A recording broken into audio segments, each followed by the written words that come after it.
All right, so let's get straight into it. This coming Sunday is the North London Derby, and first I'll start with you, Solomon.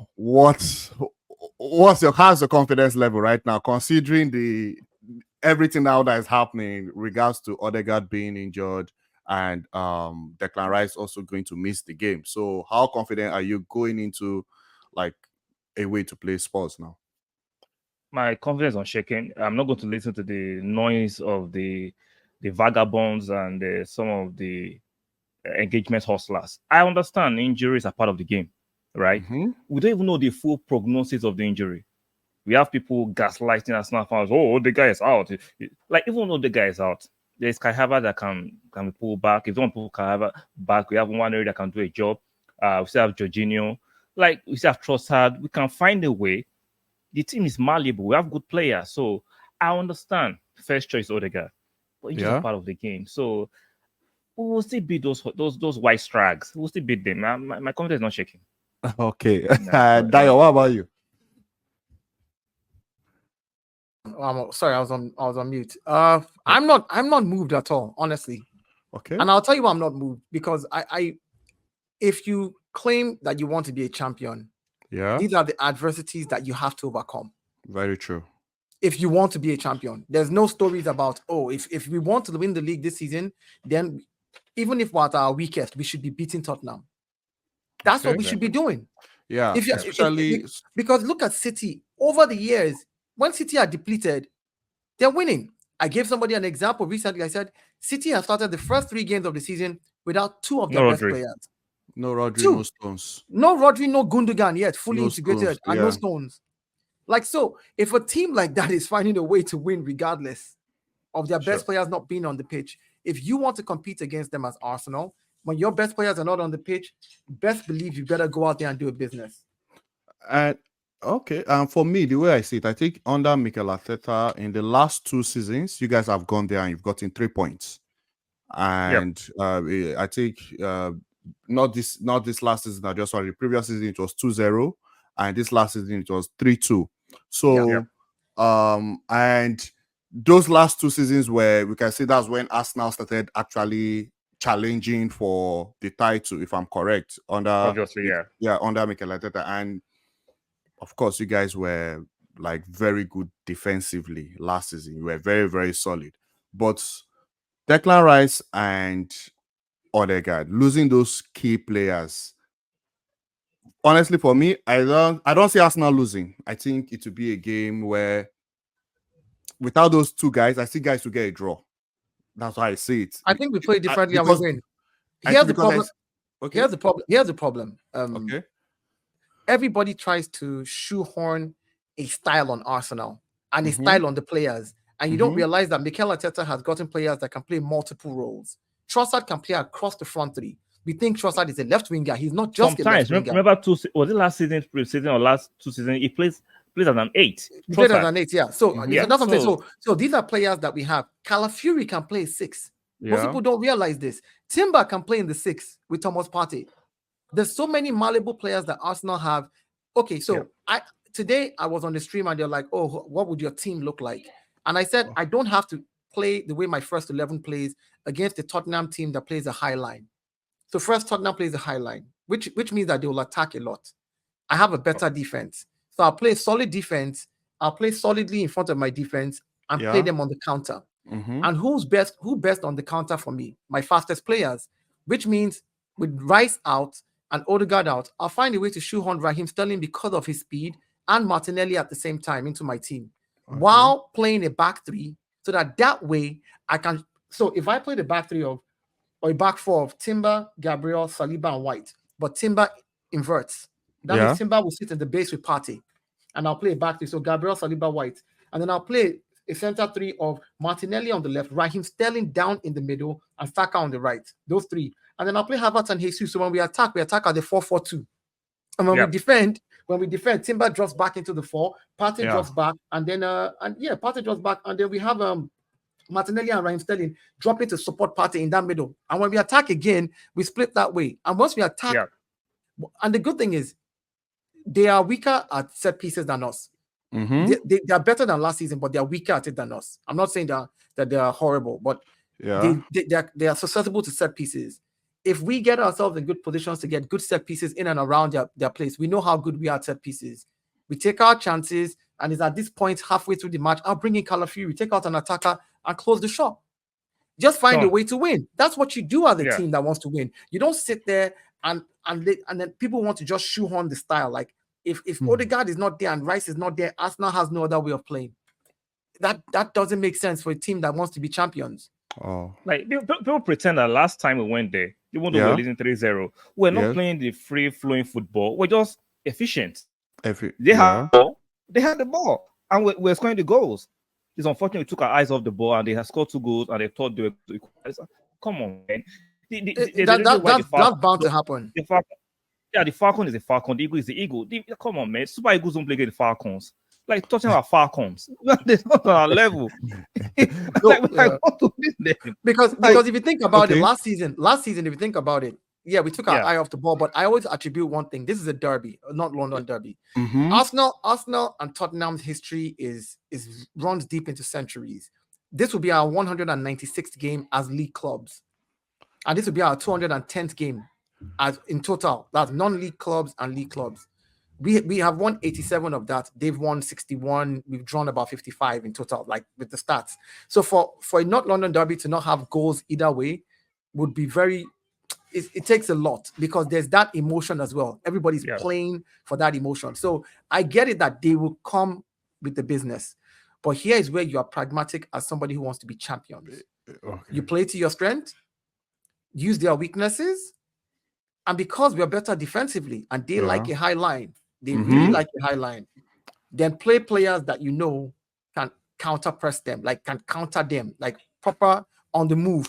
If you have a Partey at his prime distributing some balls to Raheem Sterling, taking off down that middle, and Martinelli running on the flank, Bukayo Saka holding the width, looking for a Kai Havertz in the middle. Any one of these 4 players here is dangerous enough to score against them. Any one of these players I just mentioned. So something popped up in my head the other day. I think 4 years ago, if you remember, Dio, Saka played as an 8 in one game against Manchester City. You remember that game? Yes, we did. We played him as an 8. I would try Saka in the 8 position and put Raheem Sterling on the right and put Martinelli on the left, so that there'll be an outlet to their committed inverting and again wing backs. Again, we saw Saka play that same position for England in the Euros. He played left back, he played winger. So this is why player versatility is a beautiful thing. Yes, we know that Saka's best position is the right wing, but in some games, if you just need to win and get the win and move on, and you need to move your players around, we see Guardiola do it all the time. Bernardo Silva, some places that he puts him, and I'm like, how you play Bernardo Silva in left back? Please explain to me in any normal world where human beings breathe oxygen and drink water, why you play Bernardo Silva left back? Why you would do that? But Pep has done it, and it worked for that game. There's a reason he did it. There's a reason your players have to be dynamic and versatile. And even when you're short of players and you look at the bench, you can say, okay, now if we go in there and we score 3 goals, like we did last season, first in like successive 30 minutes in the first half, you guys scored like 3 goals. Yeah. If we do that again this time around, maybe because game of done. their own game done, I can bring in a Ethan Nwaneri in the second half, 30 minutes to now play how we normally play. But I'll show up with Calafiori. I'll bring in Jorginho. I will rest Saka at this point. I'll rest Raheem Sterling. I will just park the bus. Yeah, exactly. For me, I think Mikel Arteta will bring out a team that won't lose the game. And the reason why I said it's a game that might end up a draw is because even at this point of the season, I think it's still very early. The season it's just game 4, right? It's just game 4. Yeah. So even if it's a draw, it's not as if it would be very stupid. No, don't do that. Wait, no. It doesn't. Wait, it doesn't even make sense. We're not going for a draw. Saying this team is out of the title race. Don't let go with the flow. Try patronize it. Even there is no. It does see. It's just like Arsenal have played 2 games, right? And they've drawn. They played 3 games rather. They won their first 2 and they drew the last one, right? Yeah. And Spurs actually have played 3. They lost 1 and they drew 1 and they won 1, which was the game at Everton in their home ground. So in this game, actually, I feel Mikel Arteta will bring out a team that won't lose the game. Before the Ødegaard and Declan Rice this thing, even when Ødegaard wasn't injured, I was like, Arsenal will still go there and get the job done. But Ødegaard out, I was like, man, this can be very hard now but bad as bad, like Mikel Arteta would just go there and get a point. Getting a point right now. But here's the thing. I don't think it's bad. Here's the thing. It's Okay, so Ahmed, let me say this to you. The reason it is bad, right? And I'll say this. This is why this is where we have to stand up and be counted amongst those that really want to win the league. Yeah. A draw does not cut it. The reason why it is bad, right? 2 draws last season cost us the league. Hear me again. 2 draws last season cost us the league against City. Dayo, hold on. Still, okay. I know there's still a lot of games, but I'm saying 2 draws. Hear me out. 2 draws. Brighton draw and Tottenham draw could be the reason we don't win the league again. The difference. Exactly. There were 28 games apiece that we both won last season. You won 28, I won 28. Right? I lost 5 games. You only lost 3 games. 3, yeah. So you see the difference could be these 2 draws. This season we could both go 32 for 32. Only God knows. We don't know. And then it happens to come down to draws. And then it is a draw against Tottenham that I could have gone and played pragmatic football, change where I play and just get my 3 points and win and walk away from there. Okay, I get you. But the reason why I'm saying this is because I go by what Pep usually says at this point of the season. The goal is not actually to be at the top. We don't care about what Pep thinks. So what we say is we're Arsenal fans. We don't care about what Pep says. It's actually being close. It's actually being close to the like I said, we don't care about what Pep thinks or says. But Ahmed, you see why Pep is easy for Pep to say that? It's because Pep knows his own style. At the end of the season, Pep knows that's what happened. Pep stayed in and around the top, and at the end of the season, he knows he can rack up the points and win like he did last season. We haven't been able to do that. We've been in and around. And at the end of the season, with an 18 games to go, winning 16, drawing 1, losing 1.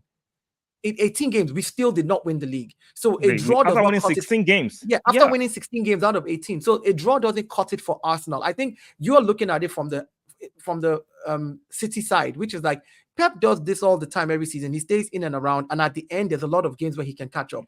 That's because the way Pep manages and Pep understands football is different, and the players you have are also different. The problem with us is we can have a good mad run like we did last season, 89 points, 91 goals, and still not win the league, which means draws matter, losses matter. That's where the difference is. Now, if there was no City acting the fool the way they play and giving out that crazy standard, then I would not be I'd be like, well, you know what? Hey, we're still in and around it. But once you are facing City next, and then you're 5 points behind them, City is our next game after Tottenham. And if I'm 5 points behind City at that time, that game becomes a do or die game, and it's at the Etihad. Man, I feel it's and then that is a game that I cannot afford to lose. And if I go and draw that game, then I'm literally 6 or 7 points behind them by game 6. You know how hard that is once international weekend comes again in December, and then we have to take a break, and then the players come back, and then we now start again. Now we're trying to catch up to 6 points. We're hoping that they lose. We can't afford that this time around. This time around, whatever happens with the players, injury or no injury, find a way to go and win. That's Mikel Arteta's goal. He has to do that. I respect Spurs, right? With the same thing, but they are beatable. I watched the Newcastle game. They will just flutter to the save. They'll hold needless possession so they can show on the statistics. Now, they are very beatable without Ødegaard. Without Rice, we should be going there. It will be a tough game, but they are beatable. Let's go and win. Let's find a way to win. Wait, so are you guys telling me if the game ends a draw, you won't be happy with the results? Like at this stage of the season where it's just game 4, where you know there's still so many games, so many competitions going on. You see, this guy is living in an alternative. You are living in an alternative universe. You see the way you guys have injuries. You see the way you guys have injuries. Man City saw what happened. See, you've not played Rodri this season. Yeah. Look how we did to West Ham. If like Daryl said, if you want to be in the upper echelon, you have to act like a team who want to belong to the upper echelon. Meaning, these kind of games, we have to find a way to win. Keyword: find a way to win. It's going to be difficult. Nobody's but I hear your question, Ahmed. Okay, I hear your question about if we get a draw, will I be mad? Yes, I will. But I'll appreciate that we did not lose. I'll appreciate that we did not lose, but I'll be upset that we did not win. And I'll tell you why. Again, if you look at us and City, It's fine margins. And Very City is true. not Exactly. making those mistakes this season. City, in previous years, when they won the league, game 1, 2, 3, 4, they look very lethargic, very slow. They look like they're not really doing much. They're getting their points, but they look beatable. People are hoping to play them at that time so that they can really get under their skin. This time around, you guys have started off really, really well. Not only really, really well, you started off really, really well without your best players in the team. That is a scary, you don't understand, that's a scary notion that you started so well without your best players in the team. Exactly. No, Dayo, I get you, but the way me I see it is, if at this point right You are now, a, game you are a 4, City fan. Take yourself wait, out of wait. that objective. Okay, see, Show your start. if I I look if at I it see, as objectively. long as the way I'm saying it is game 4, because there's so many things that can still happen in the season. I So hear many you. things. Which is Like why I can assure you that I think Nate Ake just got injured. So injuries will definitely go round because this season there's a lot of games to play. And Man City will find a way to I win. hear you. That's Man why. City That's will why. find a way to win. Listen, I hear you, but that's why you have to start finding a way to win now, regardless. You can't Yeah. say because we're at game 4, like the idea that, okay, Arteta says to the boys, it's game 4, we don't have our key midfielders, let's just Yeah. go there and not lose. I don't think that's a good mentality. No. I think that's a loser's mentality, and I'll tell you why. It's very simple. It is in these type of conditions that you must find a way to win, so that when you have your full team, you can at least carry on. What if this injury turns into a season-long injury for us? Are we going to keep going to every game thinking we don't have our complete midfield? Yeah. Let's just try and not lose. Like, that is going to become, that's the end of the season then. You've already forfeited the season thinking that way. This is where you say, look, we have to stand up and be counted. The players need to step up. The guys who have been on the bench, who've been complaining about minutes, now is your chance in the North London Derby to step up Yourself. and show Yeah. us what you're made of.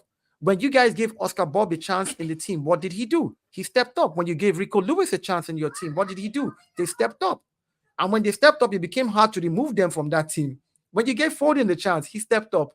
So why is it that when it comes to Arsenal, other people want to tell us that, oh, you know what, because of these injuries, maybe you guys would you be happy? I'm like, no, I would not be happy. I would be very upset if we lose. Very, very upset if we lose. And if it is a draw, I'll appreciate the fact that we did not.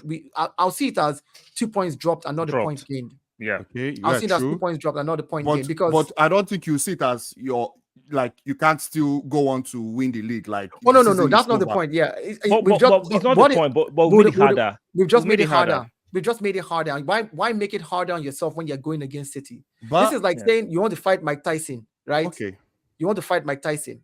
You have been training. Okay, now it is time to beat the last guy, one guy before you fight Mike Tyson. You now say, I don't mind if I do split decision with the referee. Let me just go there and get my point so that I can now be ranked second to fight Mike Tyson. No, I want to go in there and knock this guy out so City knows that I'm coming to them next. I want them to see what I do to my rival when I'm weak, when I'm weakest. Okay. I have to make statements. If I don't make statements with my weak side against the Tottenham, what do you think happens when I go to City, to the Etihad? So this is why I said the players have to find a way, some way. They have to dig in deep. They have to change the formation. I believe that if Arteta is as genius as they say he is, I believe he's a genius coach. I think he will change the whole formation totally. Sure. I think Arteta would play what he did with Unai Emery's team that won the FA Cup when we played back in the day when he was playing the back three. Yeah, I think he would go with a back three and play a 5 in the middle because he realizes Jorginho and Partey don't have a lot of legs.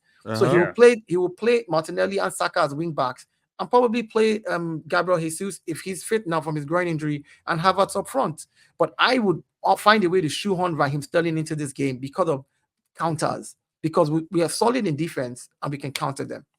Oh, I see. And I still think Trossard can come in the second half. Yeah, and do the business. And do the killing. And do the business. Or we could do the killing in the first, as long as we're clinical in the first. Be clinical with your chances. I understand everybody says we didn't get an Ødegaard backup. And then when I ask this question, nobody can give me an answer. Which player would you have gone into the market and bought that would be on the bench that can back Ødegaard up? That can create as many chances as Ødegaard. I've had that conversation for a long time. When Madrid were at their pump, who was Bale's backup, Ronaldo's backup, Benzema's backup? When those players were injured, Madrid found a system, an alternative system to play. Madrid were playing Joselu. Joselu that played for Stoke last season. I actually won them a Champions League. So when Arsenal fans are shouting, Ødegaard backup, Saka backup, I'm like, you're not making sense. Because you can't have a replica or backup to some players. Because players create a system when those players are not available to win. Those are what players do. of their caliber. Like how many? If you had a player that was just as good as, here's the thing. First and foremost, you won't have a player as good as Ødegaard in your team on the bench. The player will not be happy. Very He won't stay. He won't stay. That's number one. Number two, if you have a player who is just a little bit less than Ødegaard, okay, great. That's good. Ødegaard, let's say, creates 7 chances in a game. Your second backup probably can create 3 or 4. Of the 7, we're already not clinical enough to kill games off with 4-5-0. We're winning 2-0. We're not doing what City is doing. Which means that when you bring in your second backup who's only creating 3 or 4 chances, what's the likelihood that you are clinical with those chances? Right? So playing the same way, player for player profile, doesn't make sense for me. It's having a first 11 that plays a particular way, and then the backups could be different profiles for you to play a different way. So when you come against teams are like, it's not Ødegaard I'm facing today, but the way this person is different. You can't, when people say, oh, we need someone like Saka, how many players can play like Saka that will stay on the bench? If they can play like Saka, if they can play like Saka, they'll go somewhere else. Exactly. If they have that level of, and if you're saying the drop off, then you want a player that if the drop off between Saka and his backup is slight, like for example, if you have if we had brought in a Nico Williams, right? On the left, let's say we bring in a Nico Williams and we put him on the left. Okay, Nico Williams on the left, and then Martinelli. Let's assume Martinelli was firing 2 seasons ago, and you keep Martinelli on the bench. Do you think Martinelli will still be in Arsenal next season? No, he'll leave. Yeah. So that's my point. It's like, yes, you can have backup players, which is why I love the difference between Martinelli and Leandro Trossard on our left. Two different profiles. Exactly. 2 different profiles on the left. Let me ask you, Dayo. Do you think the way Real Madrid signed Joselu, right, as a quote-unquote backup striker, if Arsenal did that, what do you think? How do you think the Arsenal fans will react? Arsenal fans will lose their mind because they don't rate Joselu. And that's the thing about it. What they don't realize is you have to create a effective system to make sure that whatever happens with your team, any player that you put down, you say, your job in this game is to stay in this quadrangle. When the ball comes here, track back, give it to this guy. When you give it to this guy, here are the key presses. If Havertz jumps to start a press, Timber, invert immediately. Immediately you see Havertz press, you invert so that you can back Partey up. Partey drop forward, go forward a little bit. Timber is standing right there. You have back 3 at the back. You know what the triggers, the press. You know when to drop back. You know what positions. When you create a system like that, after studying your opponent that likes to play like a high line, for like Tottenham, for example, you then create a system to mitigate their own, and your players, as long as they have the legs and the capacity, should be able to do the business. This is why you want quality players. May I see, like the way I see it for this game, I just feel I don't Gabriel Jesus, is he fit? Yeah. According to he should be I think I don't know. I might just feel Mikel Arteta might still go with maybe Partey, Jorginho, and maybe Kai Havertz. Then maybe him and Gabriel Jesus will be interchanging. Like maybe one person might come to the midfield. Like that's what I see. He might that might just be the only change. He might just tweak, whereby that's doable. Then on the left, who do you start? Martinelli or Raheem Sterling? Martinelli, Saka. I would start with Raheem Sterling. And I tell people this not because of anything. He does have the experience. Number 2, he has the speed. Martinelli right now has been struggling. And so for me, I'm going to let Martinelli realize you have to go to whole bench until you show me in training that you want to take this position back. I'm going to put a more experienced player who also has speed. Whether his contribution is just on the counter and crossing the ball into Kai Havertz or whatever the case is, he's going to, because we saw him last season in his worst season ever, Raheem Sterling, with a 12-goal contribution for Chelsea. Chelsea. So my point is, like, I would put in a more experienced player right now who also has a point to prove. Right, Martinelli, you've been stinking up the pitch. So Leandro Trossard, get ready to come in. After Raheem Sterling has run the defender into the ground, he's tired. 30 more minutes. Martinelli. No, I will not bring in Leandro Trossard. He doesn't. Defender is tired. His leg is tired. He can't chase anymore. Raheem has run at you like a headless chicken. Raheem has caught you left, caught you right. He may not make the impact that could be what I will ask him to do in this first game. Run down the defender. But there's no way you can, like, one thing about Postecoglou's team is there's no way you can stop him from attacking. Spurs will always create chance. Yes. They'll always create chance. But the good thing, But I don't understand what you mean by stop him. We'll stop. like They will create Spurs, chances. like What would they do? like the way What would be the just like efficacy the of their way chances? like the way Spurs are that team, even if they face Manchester City, they will They always definitely they always create chances. They will Spurs always create chances, chance. which They is which create is fair chance to say. against anything. They But create that chance means- against Quality of chances, But but they the leave quality of space chances at are the not back. exactly. Look, I watched the Newcastle game, right? He yeah. huffed and puffed. They were huffing and puffing. And Newcastle just said, okay, we'll get the ball and we'll strike at the right time. Look at the second goal of Yeah. Newcastle. Yeah, That was that's just true. that was just easy. It's true. And the thing is, even last season against them at the stadium, they had Yeah. possession. And Arsenal, Exactly. and another thing that people tend to forget is off the ball, Arsenal is very well drilled. Yes, now I think fans are emotional and I still have PTSD from like the old days of how bad Arsenal used to be. They've not looked at this team, and you see, if you in one breath say we're challenging for the title, we're winning the title, in the next breath you cannot turn around and say, oh, one player is injured and one player is out and that's it, we're finished. City does not say that. Of course. Exactly. City don't say that. City don't say, oh, De Bruyne is injured. De Bruyne and Haaland were injured at a point in the season last season. And in that same period, Rodri had a red card. There was a period you did not play with Rodri, De Bruyne, and Haaland in 2 games. I watched those 2 games. I took notes. I wrote down every tactic and I shook my head and said, Pep is a madman. He found a way to win. Of course. Win. See, In fact, he found a way not to lose, because in that Rodri one, it was that period. Haaland was scoring very much. You lost to Wolves, and then you drew Arsenal. But he found it. These were periods where you're like, okay, it was tough on you guys. We cannot afford it like you guys can. We can't. Your bench is still deeper than ours. I mean, for us, Merino is injured. Ødegaard is injured. Yeah. And Rice is out on the red card. Do you know who we have? Who our midfielders are? Who the only people that are genuinely midfielders right now? Thomas Partey, Titan Nwaneri, and Jorginho. Those are the only 3 midfielder. Irrespective, the reason why I'm even saying Arsenal will end this game with a draw is just. Is that your prediction? Yes, that's my prediction. Okay. It's just Arsenal has the team to win this game, no doubt. But it's just that, like, going into this game now. No. It's just that there's no. When I look at the midfield, I'm trying to look at who be stringing those passes, creating those chances. But we don't have to play that way. That's why I said why yes, exactly. We've shoehorned the Arsenal style, and which I think is a fallacy, because when we played you at the Etihad, we played the low block. Yes.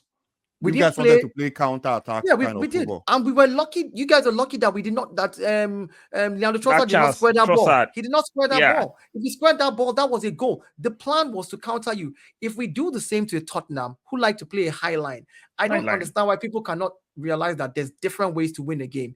They want to shoehorn, and here's where the problem is. When Arsenal does win this game, because hear what I said, when we do win this game on Sunday, after we're done winning this game, watch the toxic fans, watch the rivals and the ops come and say, well, you guys played the low mid block, you played nonsense football. I don't care. It's about the 3 points. I've seen games where Guardiola goes there and play low. Yeah, it's block. about. I remember the last 20 minutes against Baltimore at their stadium. Man City were lucky to escape that match to the 1-0. For 20 minutes, you were under the cosh. Under the cosh for 20 minutes. So and you're supposed to, because see, like, football will have moments. There'll be moments in this game where Arsenal will be pressing and Spurs will be the one on low block. There'll be moments where Spurs will be pressing, Arsenal will be the ones now on low block. So there'll be moments like that. But that defensive side of Arsenal is just that. I'm not going to say it's a draw, because Arsenal, you hardly create clear-cut chance against them. Yeah, we don't have to. But that's what I'm saying. In this period is where you then say, let's use our strengths against them. This is what the manager says to the players. You, Martinelli, I need you driving in. I need you getting us corners. Get us the set pieces that we need. If you can get me 9 set pieces and we can score from 2, we park the bus. Why is it so hard for people to understand that there's different ways to win a game? It doesn't have to be about creating chances, because Ødegaard is no longer there. Ødegaard is one outlet of creating ways we can score. Kai Havertz is one outlet of scoring. Bukayo Saka is one outlet. Last season alone, our defenders contributed 15 goals.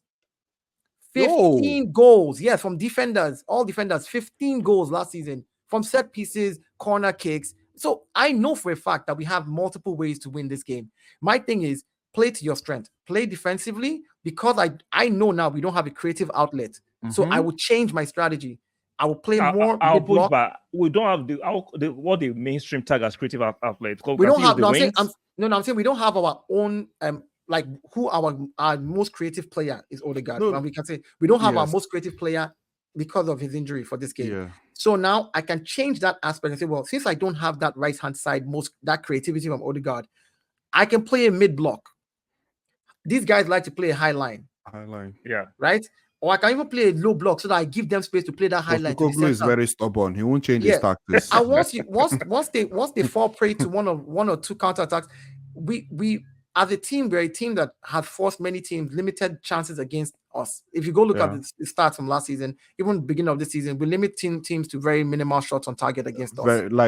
That's facts. So if we can, hardly create clear-cut chance against. So if we can do that and mitigate their clear-cut chances and use our fastest players on the counter, because we don't have that creative, our own creative player where Ødegaard gets the ball, runs the channel, he's good in tight spaces. We don't have that. Go on the counter, even if that counter does not end up in the goal, it ends up in the corner kick. We know we're better at corner kicks than them. Yeah. So the idea is to create as many opportunities for us to be able to score first goal, second goal. And then now just look at my bench. Let me see. Jorginho, enter. Calafiori, enter. Who else? No. Go and bring me that guy from the locker room that is the defender, whoever he is. Tomiyasu is back in training. I heard that you're injured. I don't care. Enter. I will just pack the boss. In fact, it doesn't matter how. In fact, I'll put Neto as 2 goalkeeper. I'll tell you, are we allowed to 2 goalkeeper in the goal post, 9 players, 9 defenders? Okay, so to end this now, what's Solomon? Let me start with to end it. What's your prediction? Like, what's your 3-0? 3-0. Yep. Dayo, what about you? I'm going with the 2-0. 2-0. 2-0. Well, to end this for me, I think it will be a 2-2 game. I feel it will be a 2-2. And I know you guys, like you said, you guys don't want a draw, because the way I'm seeing it is a draw at this point of the season. It won't be a bad result, because there's so many games that coming from a City fan. Extremely convenient. We're not going to go unbeaten in this season. Let me ask you a question. Let me ask you a question. Will you take a draw against Arsenal when we come to the Etihad? At this point of the season? Yes. Okay, will you take a loss at the Etihad against Arsenal? At this point of the season? No. Yeah, you know last season. No. You know last season you played me 3 times and you did not win any one of the games. Yes, so at this point of the season, so exactly. So the same thing. I will take a draw. Because I know that Arsenal can still go and draw one game. We can still, so many things can happen. Yeah, but that's the difference though. You know that because you're City. Arsenal knows that it was only 2 draws that stopped us from winning the league last season. We can't afford it. So a draw for us is like you can't afford it. When somebody has been bitten by a dog, anytime he sees a dog, he will avoid the dog. You have not been beaten by a dog, City. So it's easy for you to say, oh, I know City can go on. In your head, you know City can go on a run. You won't take a loss against Arsenal because you know that the loss at this time of the season, even though you can make up for it, it just makes it harder. And you don't want it to be harder for your team. I know that a draw against Tottenham just makes it harder for me for the season. Exactly. So I don't want a draw. No. That's the difference. But I hear your prediction. Oh, he's allowed. He's a City fan. You're allowed to be backhandedly cynical. So let him do his thing. All right, guys. Like I said, the link to that channel will be in the description. And I'll see you guys in the next one. Thank you so much, guys. Thank you for coming. Thank you for having us. Thank you for having me, man.